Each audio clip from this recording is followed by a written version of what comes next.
Alhamdulillah sehat.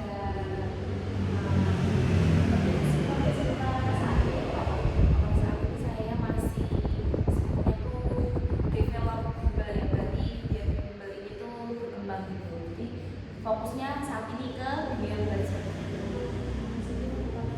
Ya.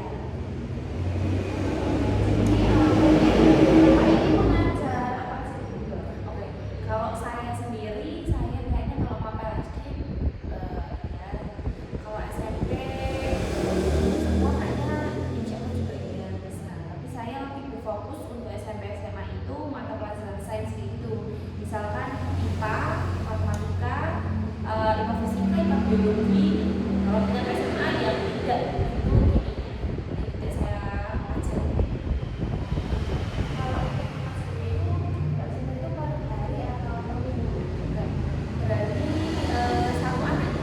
Satu anaknya misalnya 1 minggu 2 kali, berarti saya ngajarnya itu setiap hari.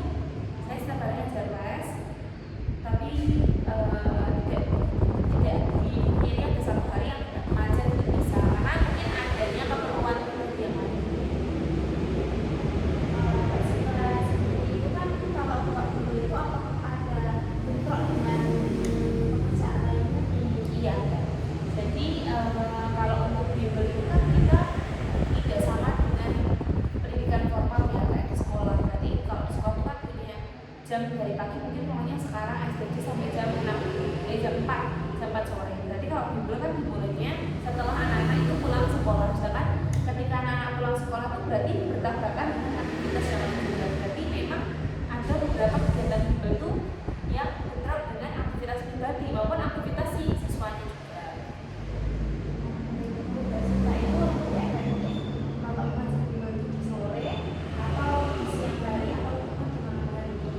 Kalau untuk efektivitas waktu itu bergantung pada siswanya kalau menurut saya. Kalau mungkin kita yang sebagai tutornya, sebagai gurunya, misinya gitu, itu kita bisa mengolah pikiran kita, emosional kita, tenaga kita. Oh mungkin kalau nanti siang aku mau ngajar les, berarti pagi ini aktivitasnya tak kurangin dulu nih, biar nanti ketika siang itu energinya semuanya keluar, nggak pada kondisi energi yang lemah dia capek.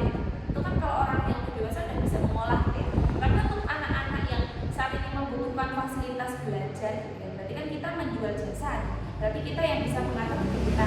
Nah kalau anak-anak itu waktu yang flex yang lebih bagus itu saat apa? Itu bergantung pada anaknya. Misalnya kalau anak SD berarti tergantung, kalau dia pulang jam 12, les jam 3 sore juga nggak apa-apa. Terus kalau misalkan untuk anak MI, misalkan pulangnya jam 4 sore, kalau lesnya jam 4 pasti kan juga nggak bisa. Jadi nggak ada sebenarnya waktu untuk menentukan anak itu ini waktu yang paling bagus untuk belajar. Itu nggak bisa paten, nggak bisa digeneralkan, bisa disamakan. Tapi setelah saya evaluasi itu ada beberapa anak-anak yang saya ajar itu memang mungkin dia sudah punya kebiasaan belajar, jadi ketika pulang sekolah jeda 1 jam untuk istirahat dan semua sudah bisa. Jadi sebenarnya itu juga bergantung pada motivasi intrinsik siswanya. Kalau siswa memang semangat belajar dengan kondisi mungkin hujan atau berangkat les, tapi kalau memang siswanya motivasi intrinsiknya kurang kuat ya berarti kalau ada dorongan dari luar yang menyebabkan dia nggak datang les ya pasti nggak dapat. Saya itu kan kita menjual jasa. Untuk tarifnya itu biasanya per jam, per hari, atau per minggu atau per bulan. Oke.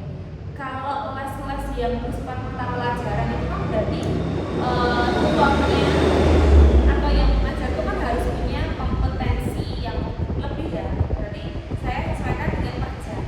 Tapi kalau untuk les baca itu disesuaikan ada apa ya, model apa ya?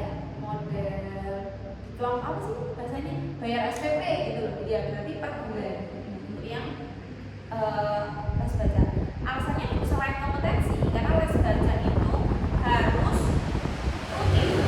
Kalau les baca seminggu cuma 1 kali, terus minggu berikutnya nggak bisa datang, terus nggak les, itu pasti dia akan mengalami penurunan yang kemarin dia ingat, sekarang jadi diingat gitu. Berarti les baca itu kuncinya yang pertama itu konsisten. Mungkin kalau les mapel di sekolah udah ada kan, berarti ingat kalau les baca kan saat ini kalau kelas 1 SD nggak bisa baca, ya di sekolah nggak akan diajari baca, karena baca itu dari pihak MI atau SD itu pasti merasa itu tugasnya di TK. Kalau di TK, padahal saat ini TK itu nggak semuanya langsung belajar baca ya, karena perlu mengasah motoriknya, sensoriknya, motorik halus kasar. Jadi untuk les baca ini perbulan. Kalau les yang makan itu kita fee-nya itu disesuaikan dengan jam. Kalau saya itu ada les apa aja sih? Kalau di sini itu sebenarnya brandingnya itu les makan, tapi ketika sudah menemukan kondisi, kan sekarang itu kita berarti marketnya itu di Pandean ya, ternyata di Pandean ini masih banyak anak-anak yang sudah SD tapi dia belum bisa baca. Berarti karena tujuan dari Bimbel Faradisa ini adalah meraih mimpi dan juga prestasi bersama, sedangkan bentuk prestasi akademik itu dimulai dari mengenal huruf. Jadi kita sebisa mungkin juga memfasilitasi les untuk mengenal huruf itu atau les baca. Tujuannya untuk apa? Karena berarti ketika sudah membuka les baca ini kita benar-benar harus ngerti sampai ke akarnya kenapa anak itu nggak bisa baca. Dan menurut saya ketika tutor itu sudah pernah ngajar les baca juga, itu berarti dia sudah mengetahui emosionalnya anak itu, sudah mengenal. Jadi kalau nanti dia ngajarnya les yang atasnya, berarti dia lebih ngerasa gampang. Jadi misalkan menemukan ketika belajar matematika, menemukan kok anak ini nggak bisa perkalian ya, 1 kali 6 nggak apa-apa ya. Nah, ternyata kita bisa pakai ilmu yang kemarin di les baca nih, kenapa anak kayak gitu, ternyata mungkin kurang stimulusnya, kurang ada stimulasi, mungkin diajak dulunya tentunya kurang motoriknya, gitu juga bisa. Mengenai pembayaran kan setiap les kan beda-beda, gurunya itu standar ya, pembayaran ketika ngelesin les baca, les apa sama les apa tadi, rombel. Oke, oh berarti pertanyaannya gini, apakah fee yang disampaikan ke guru itu sepadan dengan apa yang sudah dilakukan gitu ya? Oke. Kalau soal itu, jadi sebelum ke arah fee, saya itu memilih market kan bukan ya, berarti saya cari guru itu yang marketnya juga dia nggak nyari yang fee-nya besar gitu. Kalau misalkan yang fee-nya mungkin 1 kali pertemuan 70.000, berarti tugasmu ngelesinnya mungkin anak-anak SMA matematika kelas 12 di Solo mungkin itu. Nah tapi kalau sejauh ini saya bandingkan dengan bimbel daerah sini masih tergolong sepadan ya. Jadi kalau dibandingkan dengan bimbel yang mungkin di Solo ya, kalau dibandingkan sama yang di Solo itu kan karena mereka pasang tarif segitu karena konsumennya juga penghasilannya segitu gitu. Jadi untuk saya itu disesuaikan dengan konsumennya dan juga si gurunya juga gitu. Kalau misalkan gurunya saya rasa dia itu memang sudah pro gitu, berarti saya juga harus mempertimbangkan nih kalau saya kasih segini gimana gitu. Dan kalau misalkan guru itu pro, berarti saya menyampaikan dulu, konfirmasi kalau misalkan fee-nya segini bisa nggak ya ngajarin ini gitu. Kalau keberatan bisa disampaikan juga gitu. Karena kalau ngomongin sepadan berarti itu butuh namanya mufakat. Mufakat itu antara saya yang punya pengelola bimbel sama si guru. Kalau kita mufakat sama-sama mau dan enak, nggak apa-apa. Berarti ada syarat dan ketentuan yang harus saya penuhi dan harus dia penuhi. Berarti tutor punya hak dan kewajiban, kita sebagai pengelola juga punya hak dan kewajiban yang harus dipenuhi, gitu ya. Jadi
dilakuin sama tutor. Kalau tutor mungkin kewajibannya nggak cuma ngajar ya, mungkin bikin modul, tapi kayak bikin soal sendiri yang nanti soalnya disetorkan ke saya cocok apa enggak, misalkan saya nggak cocok saya minta revisi gitu. Berarti saya juga harus bisa bayar lebih gitu ya, karena saya mintanya juga lebih gitu.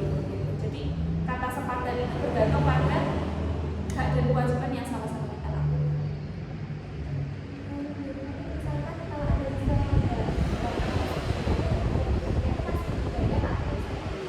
Jadi kalau misalkan dibayar atau tidak itu berarti, jadi gini, kalau di sistem Google ini tuh masih belum dibayar, Mbak Desi, belum dibayar. Tapi kedepannya saya itu pengen menerapkan kedisiplinan, tapi minta disiplin itu nggak cuma dari murid ya. Kalau misalkan saya bilang ke gurunya misalkan, nanti gurunya udah datang nih, tapi muridnya nggak datang, tak bayar. Tapi kalau kebalikannya nanti muridnya yang datang, gurunya nggak datang, apakah gurunya saya minta untuk bayar kan? Enggak ya. Berarti untuk mensinergikan proses kayak gitu, berarti kan ada yang dibayar dan tidak. Berarti saya harus mensinergikan guru-guru saya dulu nih. Berarti guru-guru ini tak gandeng dulu, tak minta komitmennya, bisa nggak kamu datang tepat jam 16.00. Kalau nggak bisa ya berarti kita nggak boleh meminta tambahan fee untuk murid yang nggak datang, karena gurunya aja nggak bisa. Berarti untuk memperbaiki suatu sistem di bisnis pendidikan kayak gitu, kita memperbaiki dari dalam dulu. Kalau kita nuntut terlalu banyak di luar ya kita nggak akan dapat tanah. Terus kalau untuk ada perbedaan fee antara SD, SMP, SMA? Ada. Jadi kalau les baca sama tingkatan SD itu beda. Kan SD kelas 1 sampai kelas 3 dan 4 sampai kelas 6 itu berbeda. Kenapa? Karena kalau balik lagi karena di marketnya sini di Pandean ini ekonominya menengah ya, bukan ekonomi yang ke atas atau up ke atas gitu, upper lagi gitu ya, tapi menengah ke atas gitu. Jadi harus disesuaikan. Kira-kira kalau anak kelas 1 sampai kelas 2 itu dileskan dengan biaya mungkin satu kali pertemuannya 30.000, 25, atau mungkin yang di bimbel lain itu segitu untuk tarif SMP gitu. Tidak akan jalan ya, tidak akan jalan. Terus di sisi lain juga kalau ngomongin soal fee, kita juga harus melihat kita tuh bisa ngasih apa kalau dibayar segitu gitu ya. Berarti jawabannya apakah beda? Iya beda. Tapi latar belakang saya membedakan itu karena tadi. Jadi kalau misalkan kita berani dibayar 50.000 misalnya, berarti kita juga harus bisa kasih fasilitas jasa yang memenuhi 50.000 itu kalau bisa dinilaikan gitu. Meskipun kalau dibilang ilmu tuh nggak bisa ditransfer ke keuangan gitu ya, kayak ke kuantitasnya itu nggak ada gitu. Tapi mungkin saya udah pernah ikut ke bimbel-bimbel luar gitu ya, udah ikut ke bimbel yang lain gitu mungkin. Jadi saya tahu sistemnya. Kalau di bimbel lain itu justru kayak gitu. Kalau dulu saya ikut ya, berarti 1 tahun pertama mengajar itu honor kita kalau bertahan berarti honornya baru naik. Berarti memang enggak, yang 1 tahun itu honornya tidak standar, di bawah standarku mungkin standarnya saat itu kelas sedikit. Nah nanti kalau udah 1 tahun baru naik. Nah mungkin yang sistem kayak gitu loh, itu bisa juga diterapkan di bimbel ini. Tapi untuk saat ini saya tidak terapkan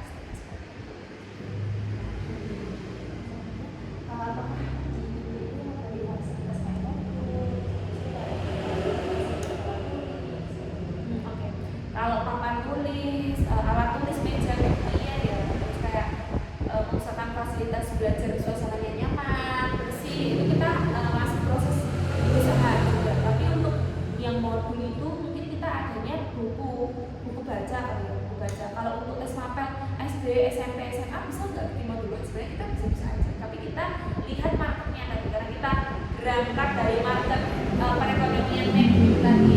Jadi kita kalau misalkan mau benar-benar dari awal ngoyo dulu, kita bisa loh bikinkan modul, tapi bayarnya tetap sedikit gitu. Tapi tadi namanya berarti kita berani rugi dulu gitu. Tapi untuk saat ini mungkin saya evaluasi dari semua orang-orang yang orang tuanya ngelesin anaknya itu tujuan dilaskan itu bukan biar dapat modul, malah dia nggak mau dapat materi di luar pelajaran di sekolahnya. Jadi untuk saat ini urgensi modul itu butuh banget apa enggak? Jawabannya enggak. Untuk di bimbel karakter saya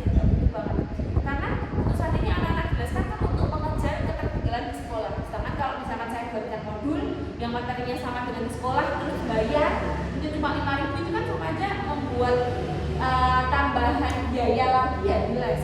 Itu juga memberatkan orang tua menurut saya. Nah selagi sekarang ya bentuk kemajuan teknologi banyak ya, dan ChatGPT kita tuh bisa bikin buku, jurnal, semuanya soal pembahasan semudah mungkin tuh di ChatGPT itu kan. Nah kita punya fasilitas apa kalau nggak modul? Kita bisa printkan. Itu malah lebih efektif daripada bikin modul. Karena kalau bikin modul itu prosesnya terlalu lama dan proses pendidikan itu dinamis ya, jalan terus. Kalau misalkan saya bikin modul untuk tahun ini, tahun depan dah ganti lagi nih, dewas saya harus bikin layoutnya gitu. Berarti untuk saat ini kurang worth it untuk bikin modul. Mungkin materi kali ya, lebih istilahnya materi yang sifatnya tidak continue dan itu diberikan free dari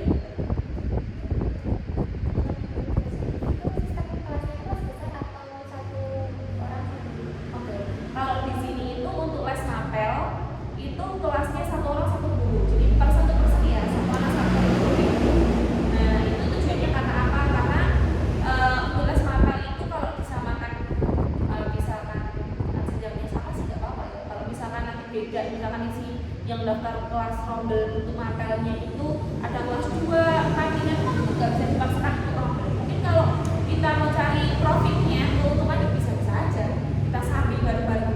Tapi karena tadi saya rasa ngomongin bisnis di pendidikan kayak ini kan jasa ya, itu gak terlihat langsung, itu riskan untuk kita itu dapat sesuatu yang mungkin kurang berkah. Kayak bisa aja kita tuh les satu meja kayak gini isinya 6 murid tapi beda-beda jenjang kelasnya, itu bisa juga kalau mereka mau dan percaya sama kita kan jalan. Tapi karena menurut saya juga kayak gitu kurang maksimal, jadi saya nggak jalankan untuk kelas rombel mapel umum. Tapi bentuknya kalau mau mapel berarti privat, kalau mau rombel berarti hanya tersedia 2 mapel, IPA dan matematika. Tujuannya karena apa?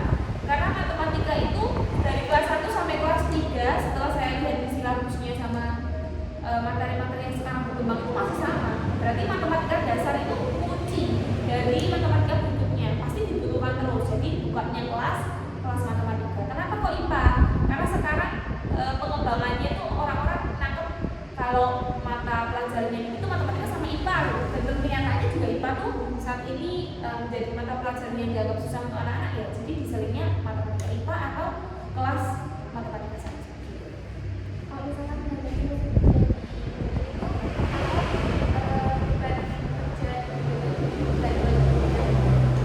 kalau menurut saya iya, karena kan berarti guru itu harus menguasai isi-isi ya, menguasai isi-isi itu kan berarti. Tapi setiap saya mengiyakan ambil, misalkan ada ngomong ada orang banyak pasal untuk les setiap hari untuk persiapan STS, iya saya terima. Tapi saya setiap bulannya untuk menyampaikan, kan saya pasti kirim ini ya, laporan fee gitu ya, misalkan hari ini LS-nya ada berapa kali, totalnya berapa. Tapi di akhirnya saya selalu mengucapkan, atau sebelum memulai program PSTS nanti saya mengucapkan kalau sebenarnya les setiap hari dengan durasi 60-90 menit itu nggak bisa merangkum materi 1 semester gitu, nggak bisa sepraktis itu, kecuali kalau anaknya dari kemarin memang sudah dibiasakan untuk mempelajari itu. Kalau mendadak ya saya nggak bisa. Kalaupun nanti saya dituntut misalkan terus ini udah les setiap hari kok bisa apa namanya hasilnya kayak gini, saya tanpa harus mencari jawaban ke tutor yang mengajar itu, saya pasti udah tahu jawabannya ya, karena kayak gitu tuh nggak bisa satu kali langsung. Dan setiap saya punya murid baru yang saya pasangkan ke tutor tuh hari perdana les itu pasti saya minta untuk membuat laporan. Kalaupun saya lupa di hari itu, besoknya atau next itu pasti saya ambil, karena saya bertanggung jawab atas murid itu gitu. Meskipun yang ngajar bukan saya ya, tapi saya tuh masih punya rasa tanggung jawab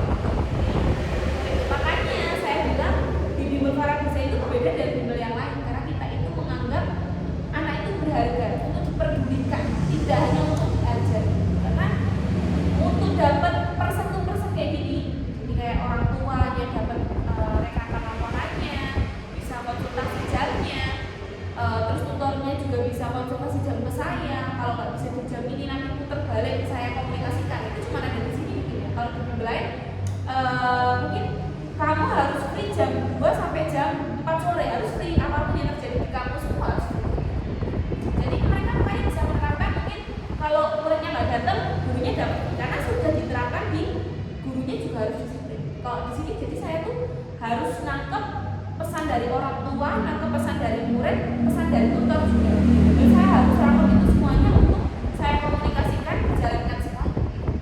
Jadi itu yang membuat bimbel ini beda ya. Mungkin di situ Pak. Biasanya itu apa sih tentang bimbel? Oke. Kemudian dari guru bimbel setelah saya mungkin dulu saya juga jurusannya pendidikan ya, habis itu saya juga ikut peraja itu. Jadi ketika saya di jurusan pendidikan itu di semester 2 saya ada ikut bimbel. Tapi itu masih mandiri, aku sendiri bikin les kayak gitu, les kecil-kecilan. Meskipun saat itu kayak teman-temanku ini ya pada nggak les, mungkin kegiatannya cuma kuliah aja. Itu rasanya